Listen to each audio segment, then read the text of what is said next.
Salut chers amis, salut chers fans, bienvenue à cet autre épisode des Chroniques de Rob le Grizzly.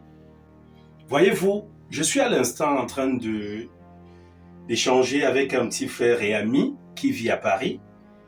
Donc il est parti, ça fait je crois 4 années, 5 années comme ça qu'il est de ce côté-là.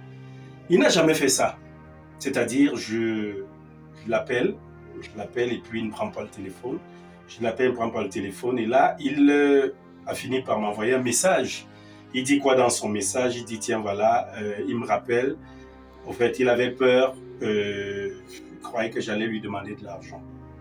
Alors, si je fais cette vidéo aujourd'hui, c'est pour parler aux uns aux autres, hein, comme j'ai commencé dernièrement, à propos des relations qui existent entre nos frères qui sont au pays, et voilà, nos frères et amis qui sont de l'autre côté de la mer, donc on appelle régulièrement ou alors vulgairement benguistes.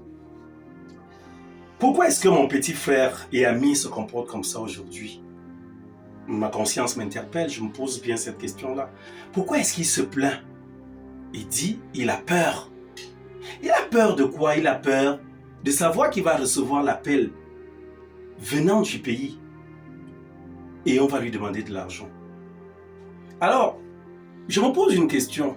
S'il arrive déjà à faire une telle chose, est-ce que le problème ne serait pas véritablement cet appel ou alors ces appels qui viennent du pays, qui sont incessants et qui débordent en demande d'argent, qui débordent en termes de problèmes? Je me suis toujours posé une question. Et je la pose habituellement à mes frères et sœurs du pays.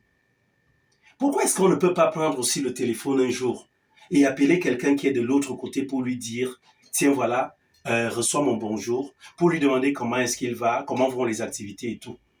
Pourquoi à tout moment, on va toujours prendre le téléphone et appeler quelqu'un de ce côté-là et puis voilà, on se retrouvera toujours en train de dire « Voilà, j'ai tel problème, voilà, j'ai une ordonnance, voilà, on m'a mis dehors, voilà, je dois louer, voilà. » C'est toujours un lot de problèmes, une ribambelle de problèmes, même parfois injustifiés. Pourquoi? Parce que on ira faire une fausse ordonnance ici, parce que on ira créer un faux problème là-bas, juste pour avoir de l'argent auprès de ces personnes-là. C'est bien normal.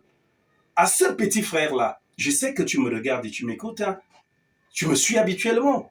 Et à ceux qui vivent le même cas, je sais que moi, je sais ce que tu vis à cet instant-là et je ne peux pas te faire un procès. Non, je ne peux pas te faire un procès. Pourquoi? Parce que s'il arrive que moi je prenne mon téléphone et que je t'appelle et que tu aies peur de répondre parce que tu te dis je vais te demander de l'argent, ça voudrait dire ici que derrière, plusieurs le font. Plusieurs le font, pourquoi? Parce qu'à tout moment, dès que celui-là prend le téléphone, la seule chose qu'il va faire, c'est de dire « Allô, voilà, tata, allô, voilà, tonton, j'ai tel souci, j'ai tel problème, j'ai ici, j'ai ça. » Non, mes frères du pays, arrêtons ça. Arrêtons ça, il est temps d'arrêter ces sales manières-là, parce que ça nous embarque tous. Vous voyez un peu? Ça nous embarque tous. On ne peut plus causer à son frère, on ne peut plus parler à son ami. Celui-ci aura peur de nous prendre au téléphone parce qu'il va se dire, tiens, voilà, c'est encore une demande d'argent. Arrêtons ça. Comme j'aime bien le dire, n'est-ce pas? Être en beigne ne veut pas dire avoir trop d'argent. Ces gens qui sont de ce côté-là souffrent énormément. Ils souffrent énormément sous l'hiver, sous l'été. Oui, parce que la canicule de ce côté-là, le soleil de ce côté-là, c'est pas le même qu'ici. Hein? L'hiver, quand le froid vient de ce côté-là, c'est pas la même chose qu'ici. Et on doit sortir tôt. On doit sortir à 4 heures, 3 heures pour aller au travail. On sort très tôt. Hein?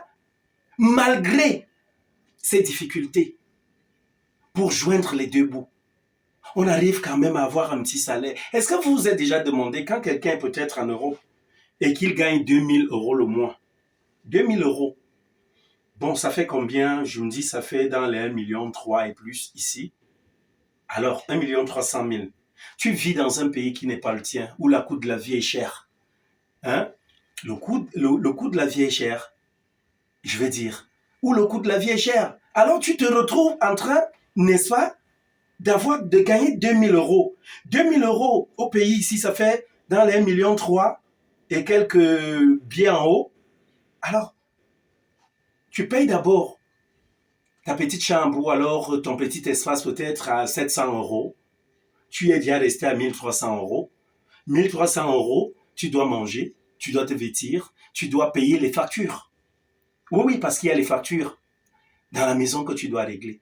À la fin, tu vas te rendre compte que peut-être, quand tu as déjà eu à faire toutes ces choses-là, ce que tu as avec toi, c'est peut-être en 500 euros, peut-être même moins. Alors, dans les 500 euros, qui au pays ici représentent pratiquement 396 000 francs, il faut qu'on te crée un problème au pays. Tu as un compte bancaire que tu te dois de garnir chaque mois.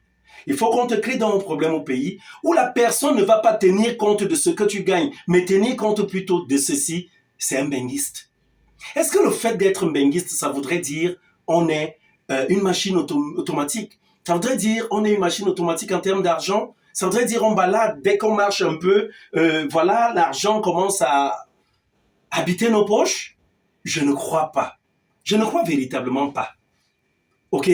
On n'est pas, quand on est benguiste, on n'est pas un arbre qui produit de l'argent, si on peut appeler ça argentier. Même si le terme n'existe pas, on le sait. On n'est pas un argentier. Ok? Donc, à toutes ces personnes-là, c'est une interpellation forte que je vous fais. Je dis, mes frères et sœurs, arrêtons un peu ces sales manières. Arrêtons un peu ces sales comportements. Ces personnes ont aussi besoin de nous. Comment est-ce qu'on peut les aider? Vous allez me dire, tiens, voilà, est-ce que nous, on va leur envoyer l'argent là-bas? Si tu lui envoies peut-être 65 000 du pays, ça va lui donner seulement 100 euros là-bas. Attendez un peu. Si tu lui envoies 100 euros là-bas, il ne peut pas aller s'offrir un resto en pensant à toi? Il peut le faire.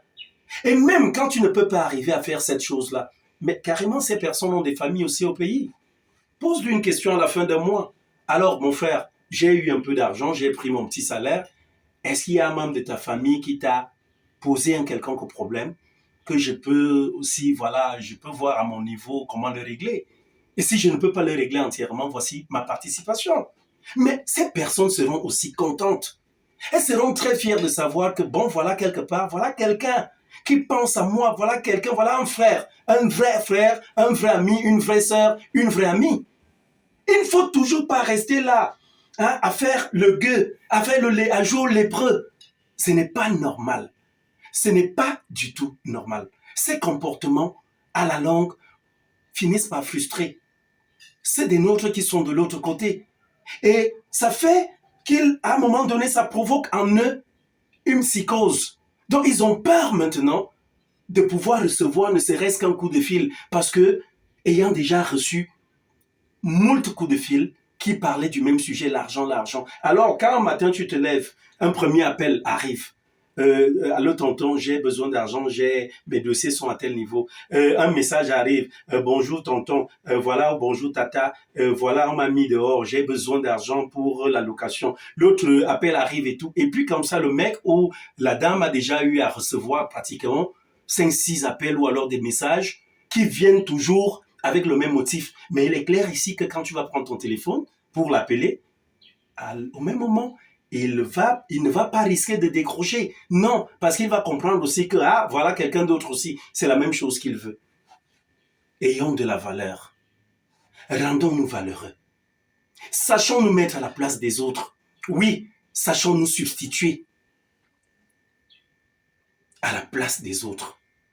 Parce que si on ne le fait pas, si tu ne te substitues pas à la place d'une autre personne, tu te dis, tiens, voilà, je me mets à sa place pour vivre les mêmes déboires, pour un peu essayer de voir ce qu'il vit. Non, toi, tu vas t'asseoir et te dire non, tout est rose en Europe, tout est rose au Canada, tout est rose aux États-Unis, tout est rose, voilà, en Asie, tout est rose. Mais en Afrique, rien n'est rose. Non, arrêtons de nous mentir. Ici aussi, nous avons des emplois. Ici aussi, nous avons des emplois qui nous servent, qui nous donnent de l'argent.